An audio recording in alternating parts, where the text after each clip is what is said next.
Kas viljakust saab naistel hinnata? Vastus on ei. Mida me saame hinnata, on munasarja reservi.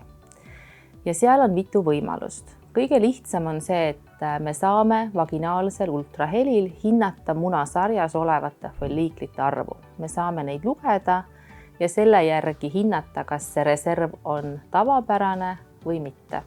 See analüüs ja see folliiklite lugemine ei aita ennustada ja täpselt öelda, et mitu munarakku on veel alles.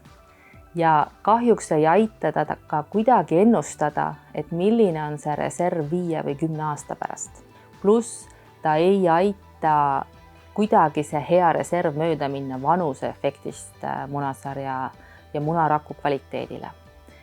On üks grupp naisi, kelle puhul selline viljakuse ja reservi hindamine aitab, et need on need naised, kes on ohustatud varasest menopausist või enneaegsest munasarja puudulikkusest. Need on need naised, kelle reserv ja vanus ei lähe kokku. Ja nende puhul aitab see teadmine, et pigem tuleb menopaus varem, neil planeerida oma elu ja planeerida ka lapse saamist.